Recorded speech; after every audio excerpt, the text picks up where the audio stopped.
ஸ்ரீகாந்த் கணேஷ் நிகழ்ச்சி நான் உங்ககிட்ட இருந்தே தொடங்குறேன்.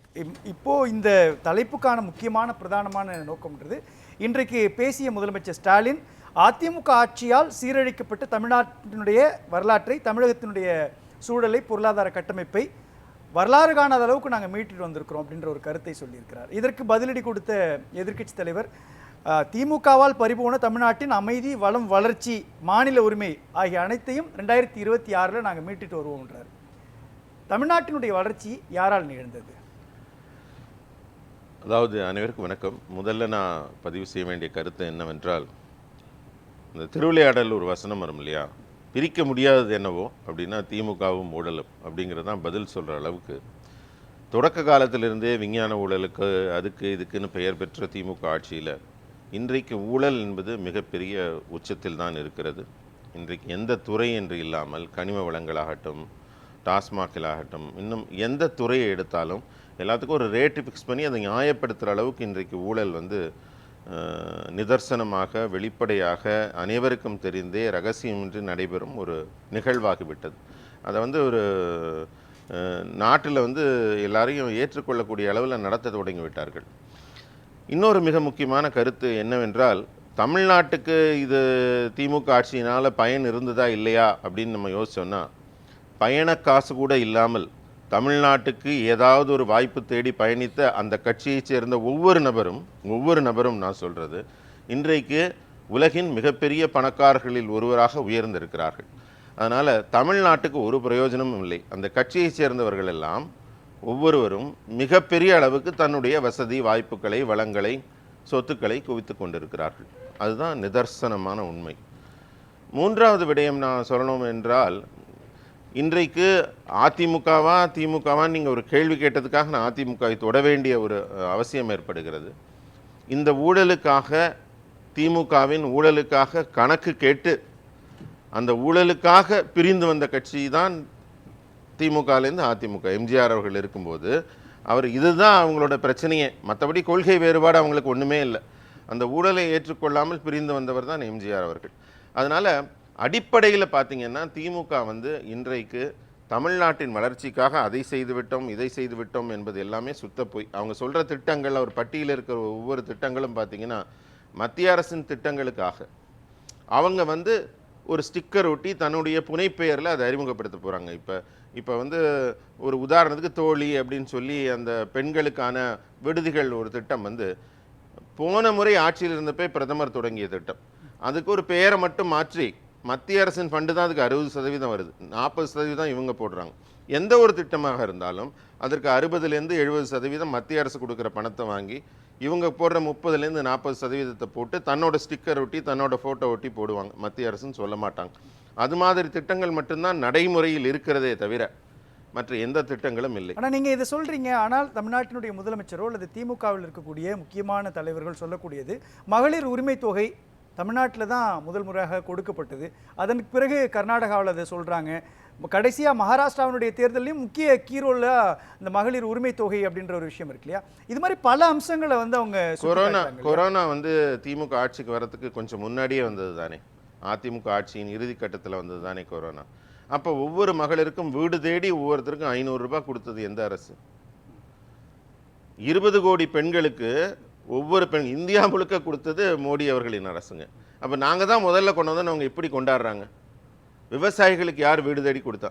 அதாவது எந்த நிலையில் தேவை ஏற்படுகிறதோ, அவசியம் ஏற்படுகிறதோ, அங்கே இன்னும் சொல்லப்போனால் இந்தியா முழுமைக்குமான பெண்கள் ஒவ்வொருவருக்கும் கொரோனா காலத்தில் கஷ்டப்பட்டு விடக்கூடாது, அதனால ஏழை பெண்கள்லாம் உணவுப் பொருள், தானியங்கள் வாங்கிக்கணும், உணவுப் பொருள் இலவசமாக கொடுத்து கையில் வேறு 500 ரூபாய் ஒவ்வொரு பெண்களுக்கும் கொடுத்தது மோடி அரசு. அதன் பிறகு 2 ஆண்டு கழித்து ஆட்சிக்கு வந்த இவங்க நாங்கள் தான் கண்டுபிடிச்சோன்னு சொல்கிறது உண்மைக்கு புறமான. நீங்கள் எவ்வளோ செய்தாலும் கூட, ஆனால் தமிழ்நாட்டில் ஆட்சியில் அல்லது தேர்தல் வெற்றியில் நாங்கள் தொடர்ச்சியாக ஜெயிச்சிட்டு இருக்கக்கூடிய பின்னணி மக்கள் நல திட்டங்களை நாங்கள் செயல்படுத்துகிறோம், மக்களுக்கான ஒரு நல்ல தொடர்ச்சியா என்று நீங்கள் சொல்கிற சொற்றொடர் நான் மறுக்கிறேன். இதுவரைக்கும் திமுக தொடர்ச்சியாக 2 முறை ஆட்சிக்கு வந்ததில்லை. ஒரு முறை கூட ஆட்சிக்கு வந்ததில்லை தொடர்ச்சியாக. அதிமுக வந்திருக்கு, திமுக வந்ததில்லை. ரெண்டாவது, திமுக அதிமுக போல மேடம் இருக்கிறப்ப தனியா வந்திருக்குது. ஆனால் கருணாநிதி மறைந்த முதலமைச்சர் தலைமையிலான அந்த திமுக வரலன்னு என்ன சொல்லலாம்? இல்ல ஏன்னா பேரறிஞர் அண்ணாவினுடைய மறைவுக்கு பிறகு திமுக அந்த ஆட்சி காலகட்டத்தை விடுத்துட்டு தான் நம்ம பேசுறோம். அதுவும் இல்லாம அது குறைந்த காலகட்டத்தில் வந்தது. அதனால மிக முக்கியமா நான் உங்களுக்கு சொல்ல விரும்புற கருத்து என்னன்னா, தொடர்ச்சியாக வருவது மட்டுமல்ல, இன்னும் ஒரு கூடுதலாக சொல்ல போனால் தனித்து ஒரு முறை கூட திமுக நின்றதில்லை. அவங்க தனியா தன்னுடைய சொந்த பலத்தில் சொல்றாங்க இல்லையா, எங்களோட திட்டங்கள்னு தனியா நிக்க சொல்லுங்களேன். எந்த கட்சியின் கூட்டணியும் இல்லாமல் அவர்களை துணிச்சலா மேடம் நின்று இருக்காங்க, அதிமுக நின்று இருக்கிறது. அவர்கள் இதுவரை எந்த கட்சியின் பலமும் இன்றி சொந்த காலில் நின்றதே இல்லை. தனித்து நிற்கிறது தான் ஒரு சான்றிதழா? அப்படின்னு இல்லை. நீங்க சொன்னீங்க இல்லையா, எங்க திட்டங்கள் தான் எங்களை தூக்கி திட்டங்கள்லாம் கிடையாது. அந்த கூட்டணியின் பலம். மற்றபடி அவர்களுக்கு ஒரு எதிர்கட்சிக்கு இருக்கிற வெறுப்பினால கிடைக்கக்கூடிய ஒரு வாய்ப்பு. போன முறை மக்கள் மாற்றத்தை விரும்பினார்கள்.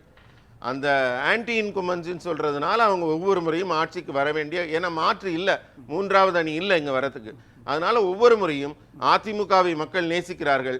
எப்ப அவங்களுக்கு அதுக்கு ஒரு சின்ன மாற்றம் வேணும்னு நினைக்கிறாங்களோ அன்னைக்கு இவங்க தேவையில்லாமல் இரண்டாவது முறை ஆட்சிக்கு வரமாட்டாங்க திமுக அப்படின்னு வந்ததா. ஆனால் முதலமைச்சர் ஸ்டாலின் இன்னைக்கு நடந்த இந்த திருப்பத்தூர் மாநாட்டில் கூட பேசுறாரு, 2026ல் 2031ல் கூட திமுகவோட ஆட்சி தான், அதற்கு மக்கள் சொல்லக்கூடிய இந்த கூட்டம், இந்த சாட்சி தான் காரணம் அப்படின்றாரு. அதாவது அதை சொல்ல அவருக்கு எல்லா உரிமையும் உண்டு. அவருடைய கட்சி, அவருடைய ஆட்சி, நாங்கள் மீண்டும் வருவோம் என்று சொல்ல அவருக்கு எல்லா உரிமையும் உண்டு. இருந்தாலும் நிகழ்கால நிதர்சனம் என்னவென்று தெரியாமல் அவர் பேசுகிறார். காரணம் ஒன்று அவருக்கு காவல் உளவுத்துறை உண்மையான தகவல்களை தரவில்லை, இல்லாட்டி சுற்றி இருக்கிறவங்க உண்மையான தகவல்களை அவருக்கு தரவில்லை. ஒருவேளை இந்த ஊடகத்தை பார்த்தா அவருக்கு நான் உண்மையை சொல்கிறேன், ஐயா நீங்கள் போனீங்கன்னா நீங்கள் கனவு காண்ற 200 எல்லாம் இல்லைங்க, ஒரு 20, 30, 40 கூட உங்களுக்கு சிக்கல் உருவாக்கிய அளவில் தான் இன்றைக்கு உங்களுடைய கட்சிக்காரர்களின் நடவடிக்கை, உங்கள் அமைச்சர்களின் நடவடிக்கை, உங்கள் வட்டம் மாவட்டம் இவர்களின் நடவடிக்கை எல்லாருமே ஒரு குறுநில மன்னர்களாக நடந்து கொள்கிறார்கள். மக்கள் வெறுப்பின் உச்சம். சார், நான் ஒரே ஒரு சிம்பிளான விஷயம் சொல்கிறேன். இன்றைக்கு எந்த விதமான அழைப்பு இல்லாமல், நாங்கள் வண்டி அனுப்பாமல், காசு கொடுக்காம, இன்னைக்கு ஒரே ஒரு குரல், இந்த ஆட்சிக்கு எதிர்ப்பு தான். ஒருத்தர் கூட வரமாட்டாங்கன்னு சேலஞ்ச் பண்ணார் சேகர் பாபு. எத்தனை பேர் நின்னாங்க மதுரையில்? எத்தனை லட்சம் பேர் நின்னாங்க? அதுவும் நீங்கள் சுருக்குனீங்க. 11 நாள் நடத்தினா பெருசாக சாதிச்சிருவாங்கன்னு பயந்தீங்க. 3 நாளாக சுருக்குனீர்கள். போலீஸ் அடக்குமுறையை உருவாக்கினீர்கள். 11 கிலோமீட்டருக்கு வெளியில் பஸ்ஸை நிறுத்தினீங்க, எவன் நடந்து போகிறான் பார்க்கலான்னு. ஆனாலும் அங்கே கிட்டத்தட்ட 15 லட்சம் மக்கள் வந்திருக்கிறார்கள். தன்னார்வத்தோடு வந்திருக்கிறார்கள். எந்த எதிர்பார்ப்பும் இல்லாமல் வந்திருக்கிறார்கள். அப்ப இது உங்களுக்கு ஆட்சிக்கு கிடைத்த சவுக்கடின்னு நீங்க இன்னும் கூட உணராமல் அத்தனை மறத்து போன நிலையில நீங்கள் இருக்கிறீர்கள். அதனால திமுக பேச்சு வெட்டி பேச்சு, வெற்று பேச்சாக இருக்கிறது. ஒரே ஒரு கருத்து நான் சொல்லணும்னு நினைக்கிறேன். அதுதான் சொல்றாங்க, கடவுளுடைய பெயரை நீங்க மிஸ்யூஸ் பண்ணுது பாஜக அப்படின்றாரு. இன்னைக்கு அதுதான் கடுமையா விமர்சிக்கிறார். கடவுளுடைய பெயரை மிஸ்யூஸ் பண்றீங்க அப்படின்ற. கடவுளை பார்க்கறதுக்கு வந்தவங்கள நீங்க எப்படி பாஜகவினுடைய கருத்துக்காகவோ அல்லது திமுகவினுடைய அரசுக்கான சவுக்கடின்ற புள்ளியை நோக்கி நகர்த்து? சார், இன்னைக்கு நவாஸ் கனிங்கிற ஒரு எம்பி தேவையில்லாமல் திருப்பரங்குன்றம் மலையில ஏறி தேவையில்லாத ஒரு சிக்கலை உருவாக்காமல் இருந்தால் எங்க மதுரை மாநாடே நடந்திருக்காது சார். அதுக்கு நீங்க ஆளும் கட்சியிலேருந்து என்ன நடவடிக்கை எடுத்தீங்க? ஒரு எஃப்ஐஆர் போட்டிங்களா? அவர் மேல ஒரு நடவடிக்கை எடுத்தீங்களா? சார், ஒரு மனசுக்கு ஒரு ஆறுதல் கிடைக்கணும் சார். பார்த்து அவங்க தப்பு பண்ணாங்க, முதல்வருக்கு அது ஒரு உடன்பாடு இல்லை, ஏன் திமுக உள்கைங்கிறோம்? அவர் கடகடன் நடவடிக்கை எடுத்திருந்தாங்க. சிதம்பரம் நடராஜர் பத்தி ஒருத்தன் கேவலமா பேசுறான், கருப்பர் கூட்டம், அவனை உடனே எஃப்ஐஆர் போட்டு உள்ளத்தல்னா மனசு ஆறும் சார். சரி, முதல்வர் மேல தப்பு இல்லப்பா, திமுக மேல தப்பு இல்லப்பா அப்படின்னு கந்தசஷ்டி கவசத்தை ஒருத்தன் கேவலப்படுத்துறான். அதை கேவலப்படுத்தினா அவன் மேல ஒரு எஃப்ஐஆர் இன்னை வரைக்கும் போட்டாங்களா சார்? இந்த 3 பேருக்கு இன்னை வரைக்கும் போட்டிருக்காங்களா? பண்ணலைன்னா அப்ப அந்த கோபம், அந்த ஆவேசம், அந்த அடக்கி வச்ச அந்த எல்லாமே வீறு கொண்டு எழுந்திருக்கு சார். இன்னைக்கு இந்த ஆட்சிக்கு எதிராக மக்கள் திரண்டு நிற்கிறார்கள். இதை இத்தனை பெரிய கூட்டத்தை திரட்டியது எங்களுடைய சக்தி எவ்வளவோ அதை விட திமுக மேல இருக்க கோபம் அதிகம் சார். இல்லை, அதில் தான் முதலமைச்சர் ஸ்டாலின் சொல்லக்கூடிய இந்த கருத்துன்றது ரொம்ப பிரதானமாக பார்க்க. பழனிக்கே பல்லக்கு காவடி திடுத்தாலும் கூட பாஜக அதிமுகவினுடைய தமிழர் விரோத கூட்டணிக்கு மக்கள் ஆதரவு கிடைக்காது. சார், ஒரே ஒரு நிமிஷம். இன்னைக்கு திமுகவினர் அத்தனை பேரும் கொடுத்த பேட்டியை பார்த்தீங்களா?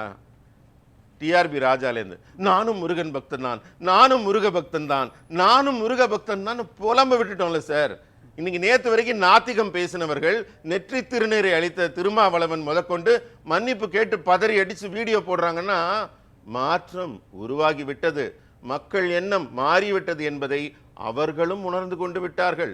வாய் சவடலுக்காக அவங்க பேசலாம், ஆனா உண்மை நிதர்சனமானது. ஒவ்வொருத்தரும் பயந்து போயிருக்காங்க சார், மிரண்டு போயிருக்காங்க சார். அதனால தான் அவங்க வந்து இந்த விஷயத்த சொல்றாங்க. நானும் முருக பக்தன் தான் இல்லாம யாரையாவது சொல்லுங்க சார். ரொம்ப சிம்பிள் சார். கடவுள் காப்பாற்ற மாட்டார்ல. நான் முருகனுக்கு எதிரானவன் சொல்லுங்களேன். சனாதனம், டெங்கு, கொசு, மலேரியான்னு சொல்ல துணிச்சல் இருந்ததுல, இன்னைக்கு சொல்லுங்க அவரை. நான் சனாதனத்துக்கு எதிரி, முருகனுக்கு எதிரி. இல்ல அவங்க என்ன சொல்றாங்க, சொல்லுங்க. இப்ப பாஜகவினுடைய மத்திய இணையமைச்சராக இருக்கக்கூடிய எல் முருகன் ஒரு வேல் யாத்திரை நடத்தினார்.